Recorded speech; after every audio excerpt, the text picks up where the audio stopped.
سوال ہے سپرم کی کمزوری کا علاج بتا دیں۔ میرے محترم بھائیوں، میں اکثر ایک بات کہتا ہوں، ذرا سوچو اس بات کو کہ اللہ تعالیٰ نے قرآن میں ایک مرد کو کتنی شادیاں کرنے کی اجازت دی ہے؟ یعنی اس کا مطلب ہے کہ ایک مرد اتنی طاقت رکھتا ہے کہ وہ 4 بیویاں ایک نہیں پوری ہوں بھائی، اس کو یہ مقام میں عبرت ہے، ہنسنے کا مقام نہیں ہے۔ اور بھائی اللہ نے کہا ہو جا 4 شادیاں کر، تو تسی اللہ نے کہا یا اللہ اتنے ایک نہیں پوری پیندی بھائی۔ اس کی سبب، اس کا وجہ پتہ ہے کیا ہے؟ اس کی صرف وجہ ایک ہے، اللہ کی مرضی کو چھوڑ دیا ہے، اللہ کی باتوں کو چھوڑ دیا ہے۔ پیارے پیغمبر جناب محمد صلی اللہ علیہ وآلہ وسلم کا طریقہ زندگی میں لے آؤ، کبھی کمزور ہو سکتے ہیں؟ طاقت کے لیے سب سے بہترین چیز نماز ہے۔ نبی صلی اللہ علیہ وآلہ وسلم کو کوئی بھی تکلیف آتی تھی، اب کہاں جاتے تھے؟ اچھا ایک بات تو بتاؤ، کیا نبی صلی اللہ علیہ وسلم کے گھر میں بڑے کشتے تھے؟ کیا ان کے گھر میں بڑے پھل تھے، بڑی سبزیاں تھیں، بڑی ماشاءاللہ کھانے کی ریل پیل تھیں؟ اور حضرت عائشہ صدیقہ رضی اللہ تعالیٰ عنہ فرماتی ہیں کہ ہمارے گھر میں 2 چاند گزر جاتے تھے چولہا جلتا۔ اور نبی صلی اللہ علیہ وسلم کی بیویاں کتنی تھیں؟ 11۔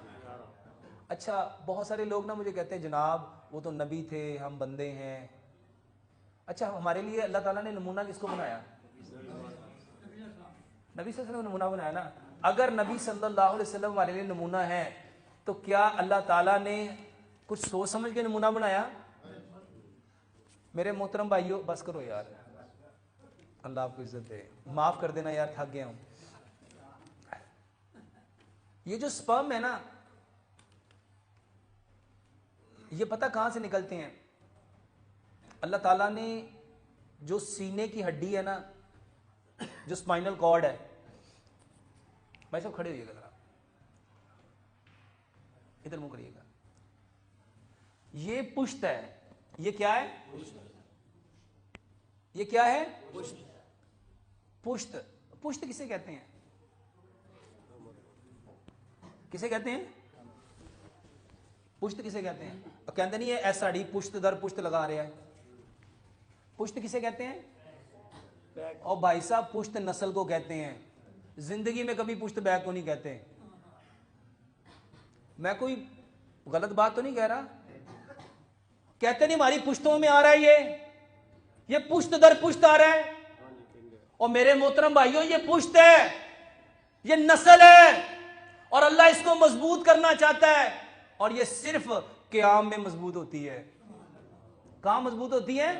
یہ رکوع میں مضبوط ہوتی ہے، یہ سجدے میں مضبوط ہوتی ہے۔ اور پیارے پیغمبر جناب محمد صلی اللہ علیہ وآلہ وسلم جتنا اہتمام، جتنا قیام لمبا کرتے تھے، جتنا رکوع لمبا کرتے تھے، جتنا سجدہ لمبا کرتے تھے، کبھی ہم نے کیا؟ اس کو مضبوط کرنا چاہتے ہو؟ واللہ میرے کہنے پہ صرف 40 دن لمبا قیام کرو، لمبا رکوع کرو، لمبا سجدہ کرو۔ اگر آپ کے سپرم مضبوط نہ ہو تو پھر کہنا، اس کو سمجھ لو۔ قیام میں ہمیں کتنے پاؤں کھولنے کا حکم دیا؟ کتنا کھولنے کا حکم دیا؟ یہ جو چیسٹ ہے نا اس کے برابر۔ سائنٹیفکلی سمجھ لو، ہمارے سپرم کہاں ہوتے ہیں؟ ٹیسٹیز میں۔ کہاں ہوتے ہیں؟ اور یہ ٹیسٹیز کو اللہ تعالیٰ نے جسم سے باہر کیوں رکھا؟ کیونکہ اس کا ٹیمپریچر باڈی کے ٹیمپریچر سے اللہ نے کم رکھا تاکہ وہ ڈیڈ۔ یہ پاؤں جتنے کھولو گے اپنے سینے کے مطابق، آسان حل بتا دیتا ہوں، اتنے پاؤں کھولو کہ آپ کی تھائی آپ کے ٹیسٹیز کے ساتھ ٹچ نہ ہو۔ جب یہ ٹچ نہیں ہوگی تو پشت خود بخود مضبوط ہو جائے گی۔ اور ایک بات میں پریکٹیکلی بتاتا ہوں، پوری دنیا میں 4 شادیاں کون کرتا ہے؟ بریلوی، دیوبندی، اہل حدیث۔ تے لتاں کھول کے کون نماز پڑھتا ہے؟ اور یہ کہانی نہیں ہے میرے محترم بھائیوں، لوگ اس کو مذاق سمجھتے ہیں۔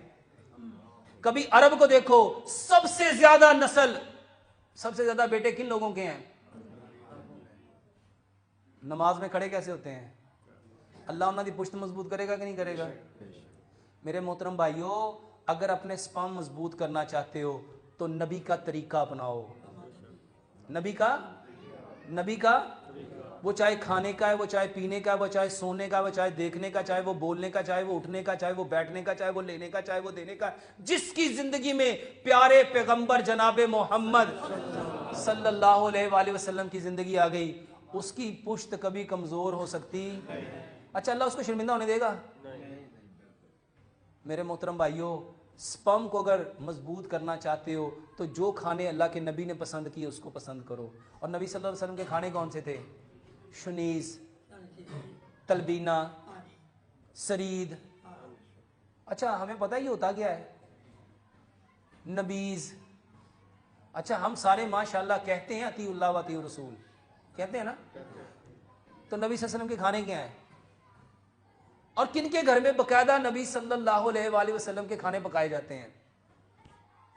پہلے تو یہ جانو کہ ہمیں سے پتہ کتنوں کو ہے،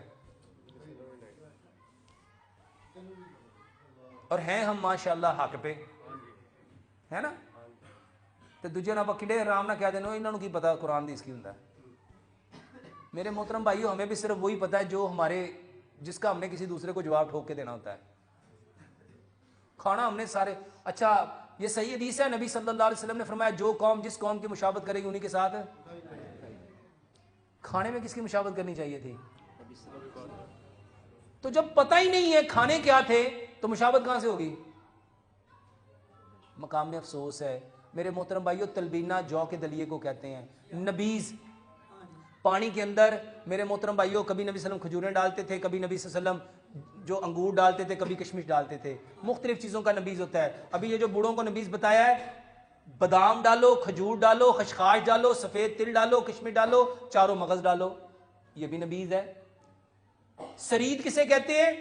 کھلے ڈلے شوربے میں روٹی کو ڈالو، آج بھی عرب کی بہترین غذا ہے. شنیز کلونجی اور میتھی دانے کا پانی. میرے محترم بھائیوں زندگی کی عادت بناؤ. زیتون کا تیل، اللہ کے نبی صلی اللہ علیہ وسلم نے کیا فرمایا؟ اس کو کھاؤ بھی، پیو بھی اور اس کی مالش کرو. یہ مقدس درخت کا تیل ہے جس کی قسم اللہ نے قرآن میں کھائی.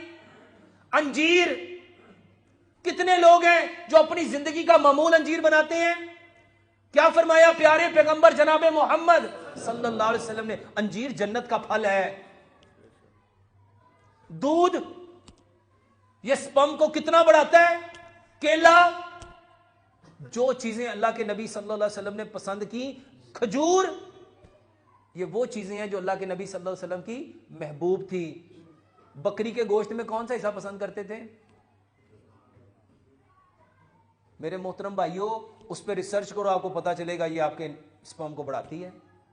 اللہ کے نبی صلی اللہ علیہ وسلم نے انہی چیزوں کو پسند کیا جو امت کے لیے خیر کا باعث تھیں، بھلائی کا باعث تھیں. مگر افسوس ہم نے ان چیزوں کو چھوڑ دیا. اللہ سے دعا کرتے ہیں کہ اللہ سبحانہ و تعالیٰ 100% پیارے پیغمبر جناب محمد صلی اللہ علیہ وآلہ وسلم کے طریقے پہ عمل کرنے کی توفیق عطا فرمائے.